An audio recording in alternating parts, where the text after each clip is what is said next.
सभी को मेरा प्रणाम। पिछले ऑडियो में हम शांति कुंज में रहने वाले वरिष्ठ कार्यकर्ता श्री महेंद्र शर्मा जी भाई साहब एवं श्रीमती मुक्ति शर्मा दीदी जी के स्मरण पढ़ रहे थे। आइए मुक्ति दीदी का संस्मरण आगे पढ़ते हैं। शब्द मुक्ति दीदी के हैं, आवाज़ मेरी। गुरुजी माता जी ने अपने बच्चों से भी संयमशीलता की साधना कराई। एक प्रसंग है। प्रसंग इस प्रकार है। शैल जी तब लगभग 6-7 साल की थीं। एक दिन स्कूल से लौटते समय उन्हें रास्ते में एक रुपया बड़ा मिला। उन्होंने उसे उठा लिया। सामने खिलौने की दुकान थी। उनका बाल मन खिलौनों के लिए मचल गया। मन ने कहा, पड़े हुए सिक्के को उठा लेना कोई चोरी तो है नहीं। सो उन्होंने खिलौने की दुकान से गुब्बारे, खिलौने आदि खरीदे और बड़ी प्रसन्न मुद्रा में घर पहुंची। घर पहुंचते ही माताजी की पहली नज़र उनके नन्हे नन्हे हाथों में थमे खिलौनों और गुब्बारों पर पड़ी। माताजी के पूछने पर उन्होंने सब बता दिया। माताजी ने प्यार से उन्हें समझाते हुए कहा, देखो बेटी, इन सब चीज़ों को दुकान पर वापस कराओ और पैसे को किसी मंदिर में डाल दो। आखिर क्यों? 6-7 साल की नन्ही बच्ची के मन ने प्रश्न किया। मैंने तो कोई चोरी नहीं की, पैसे तो पड़े मिले थे। पड़े मिले तो क्या हुआ, बिना मेहनत का पैसा भी चोरी का ही है। माताजी ने समझाया और खिलौने लौटा दिए गए। पैसा पास के मंदिर में चढ़ा दिया गया। कुछ समय पहले खेलने के लिए मचल रहा मन आदर्श के आगे झुक गया। जब पूज्य गुरुदेव के बड़े बेटे श्री ओम प्रकाश शर्मा जी गुड़गांव में अपना मकान बना रहे थे, उन्हें कुछ पैसों की आवश्यकता थी। यह बात मथुरा में तपोभूमि के कार्यकर्ताओं को पता चली। उधार में पैसे की व्यवस्था कर देना कोई बड़ी बात नहीं थी, किंतु पूज्यवर से कहे कौन, किसी की हिम्मत नहीं पड़ रही थी। उनकी परेशानी देखकर एक कार्यकर्ता से रहा नहीं गया। सो एक दिन उसने हिम्मत बटोरकर गुरुजी से कह ही दिया, गुरुदेव, ओम प्रकाश भाई साहब को पैसे की आवश्यकता है। उधार में कुछ पैसे की व्यवस्था कर देते तो अच्छा होता। सुनकर गुरुजी नाराज होकर बोले, आप लोगों ने मुझे समझ क्या रखा है? मिशन का पैसा बेटे को मकान बनाने के लिए दे दूं? क्या मुझे चोर समझ रखा है? बेईमान उचक्का समझ रखा है? अब तो कहने वाले भाई की सिट्टी पिट्टी गुम हो गई। फिर भी सफाई के तौर पर धीरे से बोले, गुरुजी, हमने तो उधार की बात कही थी। परंतु वे कहाँ सुनने वाले थे। इस पर और भी नाराज हुए और बोले, घर उसे बनवाना है तो उधार की व्यवस्था भी स्वयं करे। हम मिशन के पैसे को अपने बेटों के लिए छू भी नहीं सकते। श्री सतीश भाई साहब गुरुदेव के सुपुत्र की शादी के समय का एक प्रसंग, जिसकी वरिष्ठ कार्यकर्ता श्री वीरेश्वर भाई साहब अक्सर चर्चा करते हैं, वह भी बताती हूँ। सतीश भाई साहब की शादी का उत्सव प्रारंभ हो चुका था। सब मेहमान घिया मंडी मथुरा पहुँच चुके थे। फिर भी पूज्यवर के सभी कार्यक्रम पहले की तरह नियमित रूप से चल रहे थे। कहीं कोई सजावट या परिवर्तन नहीं था। शिविरार्थी तो पूज्यवर के आदर्श पर निढाल थे, किंतु रिश्तेदारों को सजावट के कुछ भी चिन्ह दिखाई न देने से खल रहा था। पर गुरुदेव से कहे कौन, गुरुजी से कहने की किसी की हिम्मत नहीं हो रही थी। सभी आपस में कानाफूसी कर रहे थे। आखिर में श्री सत्य प्रकाश जी, जो सतीश भाई साहब की मौसी के लड़के थे और उन्हें घर में सब सत्तू कहकर पुकारते थे, उन्होंने जाकर गुरुजी से अपनी ब्रज भाषा में कह ही दिया, क्या मौसा जी, कुछ अच्छो ना लागत है। लड़कों को ब्याह है, कुछ छालर वालर तो होना ही चाहिए। गुरुदेव ने उनकी बात सुनी व कहा, अच्छा देखता हूँ। मैं वहीं खड़ा था। मुझे इशारे से बुलाया व कहा, देख वीरेश्वर, सत्तो क्या कह रहा है, जा एक आध झालर लगवा दे। मैंने सत्य प्रकाश जी से चर्चा की व दुकान में ऑर्डर दे आया। उनके स्तर के अनुरूप कम से कम 50 रुपये का झालर तो लगना ही चाहिए, ऐसा सोचकर ऑर्डर दे आया। दूसरे दिन प्रातः पूज्यवर ने पूछा, वीरेश्वर, झालर के लिए कहा क्या? हाँ गुरुजी। कितने का? जी 50 रुपये का। सुनकर गुरुजी बोले, जा जा, मना कर दे, मुझे नहीं लगाना 50 रुपये का झालर। मैं चौंक कर गुरुदेव का मुंह ताकने लगा। सोचा कल ऑर्डर दिया, आज कैसे मना करूं? क्या सचमुच मना करना पड़ेगा? अभी सोच ही रहा था कि इतने में उन्होंने फिर कहा, जा जल्दी मना कर दे, नहीं तो वह लगा जाएगा। अब तो कोई चारा नहीं था। साइकिल उठाकर मना करने हेतु चल पड़ा। गुरुजी को फिजूल खर्ची बिल्कुल भी पसंद नहीं थी। उन्हें पुत्र के विवाह पर जरा सी रोशनी करना भी अनावश्यक सजावट लगा था। ऐसे निष्प्रह महापुरुष ही अपने लिए कठोरता अपनाकर किसी बृहद मिशन का निर्माण करने में सक्षम हो पाते हैं।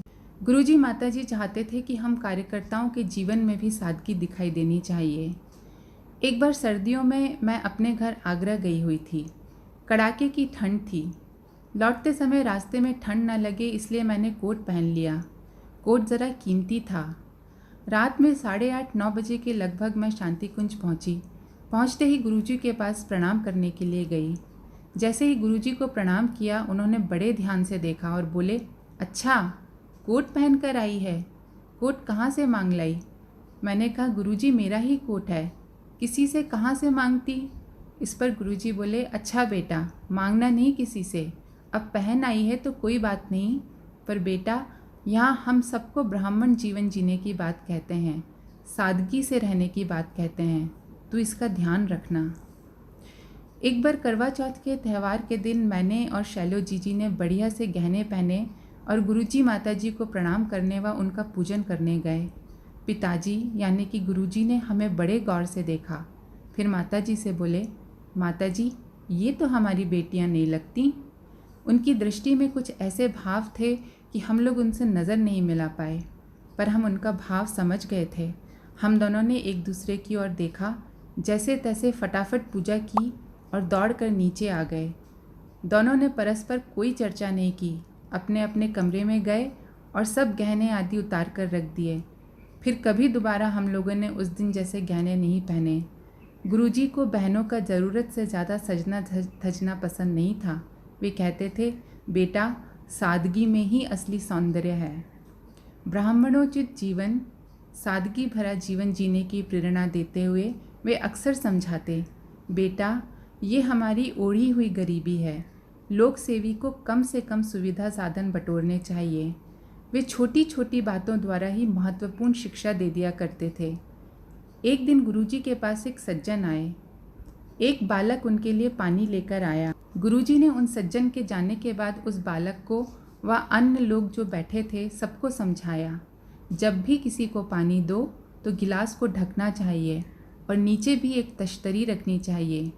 यदि एक हाथ से गिलास पकड़ा है तो दूसरा हाथ नीचे लगाओ, थोड़ा झुककर और दोनों हाथ से पानी देना चाहिए। गिलास के नीचे तश्तरी रखना विनम्रता का प्रतीक है और गिलास को ढकना निरहंकारिता का। प्रारंभ के दिनों में बिजली नहीं थी, हम लोग भी लालटेन जलाकर काम करते थे। एक दिन गुरुजी ने समझाया, लालटेन की बत्ती ठीक कर लेनी चाहिए, बत्ती को ऊपर से छोटा कैंची से काट लेना चाहिए, इससे रोशनी तेज हो जाती है और तेल भी कम खर्च होता है। दूसरों के कष्ट से उन्हें ऐसी पीड़ा अनुभव होती थी जैसे वह स्वयं ही कष्ट भोग रहे हों। हमने उन्हें दूसरों के कष्ट में रोते हुए भी देखा है। तब एक पल को तो हम स्तब्ध रह गए, इतनी करुणा। वे श्री रामकृष्ण परमहंस की ही भांति शिष्यों के कष्टों को अपने ऊपर ले लेते थे और उन्हें कष्ट से मुक्ति दिलाते थे। तुलसीपुर के गोयल जी बड़े ही समर्पित कार्यकर्ता एवं शांति कुंज के ट्रस्टी रहे हैं। उनकी बेटी विजय गोयल का बहुत ज़बरदस्त एक्सीडेंट हुआ था। हालत बहुत गंभीर थी। पूरा जबड़ा इस तरह टूट गया था कि चेहरा पहचानना भी मुश्किल हो रहा था। गोयल जी ने तुरंत शांति कुंज गुरुजी के पास टेलीग्राम किया। बेटी की हालत गंभीर होती गई। डॉक्टरों ने जवाब दे दिया तो गोयल जी तुरंत रात में 8 बजे ही पत्नी सहित शांति कुंज के लिए चल दिए। सुबह जब वे गुरुजी से मिलने पहुँचे तब गुरुजी हम कुछ कार्यकर्ताओं से बातचीत कर रहे थे और टेलीग्राम देखकर बोले कि गोयल जी की बेटी में अब कुछ रहा नहीं है। इतने में दोनों पति पत्नी गुरुजी के पास पहुँचे और बिलक बिलक कर रोने लगे, गुरुजी कैसे भी हो हमारी बेटी को बचा लीजिए। दोनों की हालत देखकर गुरुजी के नयन भी भर आए, उनकी आंखों से अश्रु बहने लगे। फिर बोले, अच्छा बेटा मैं प्रार्थना करूँगा, तू लौट जा। अगले दिन जब हम प्रणाम करने पहुँचे तो देखा गुरुजी का चेहरा बिल्कुल नीला दिखाई दे रहा है, जैसे बहुत गहरी चोट आई हो। मैंने पूछा तो बोले, कुछ नहीं, तुझे ऐसे ही दिख रहा है, कोई भ्रम हो रहा है। अगले दिन उनका चेहरा सामान्य हो गया। उधर गोयल जी की बेटी की हालत में आश्चर्यजनक सुधार हो गया था। गुरुजी ने अपने शिष्य का कष्ट स्वयं पर लेकर उसे संरक्षण दिया था। एक और घटना है। उन दिनों हम पूर्ण रूप से शांति कुंज नहीं आए थे। भिलाई में ही रहते थे।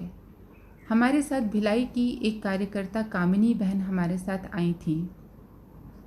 उनके विवाह को कई वर्ष हो गए थे पर संतान नहीं थी। इस कारण परिवार के लोग उन्हें परेशान करते थे। यहाँ तक कि पति अब दूसरा विवाह कर लेने की बात कहने लगे थे। मिशन का काम करने पर भी पति उन्हें ताने देते और कहते कि हम तुम्हें छोड़ देंगे, तब तुम आराम से अपने गुरु का काम करना। गुरुजी के पास जाकर उन्होंने अपनी व्यथा सुनाई और फूट फूट कर रोने लगी।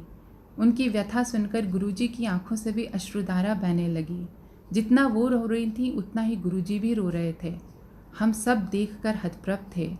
गुरुजी की हालत देखकर हम कामिनी बहन से धीरज रखने को कहकर उन्हें शांत हो जाने के लिए कहने लगे। फिर थोड़ी देर में गुरुजी बोले, जा बेटी, अब तुझे कोई तंग नहीं करेगा, तू बस मेरा काम करती रहना। जल्दी ही हम लोग स्थायी रूप से शांति कुंज आ गए। कामिनी बहन को शांति कुंज से लौटने के 9 माह बाद ही एक सुंदर बालक की प्राप्ति हुई। कुछ वर्षों बाद वे बालक को गुरुजी का आशीर्वाद दिलाने के लिए शांति कुंज लेकर आईं। जब हमने बालक के विषय में पूछा तो अश्रुपूरित नेत्रों से कहने लगी, आप भूल गए जब मैं रोते हुए गुरुजी के पास आई थी। उन्होंने ही मेरी झोली खुशियों से भर दी है। आज के लिए बस इतना ही। आप सबको बहुत बहुत धन्यवाद। ओम शांति। हमारे YouTube चैनल को सब्सक्राइब करें और बेल आइकन को दबाकर ऑल पर क्लिक करें ताकि नोटिफिकेशंस आपको मिलती रहे। बन जा कुशल किसान।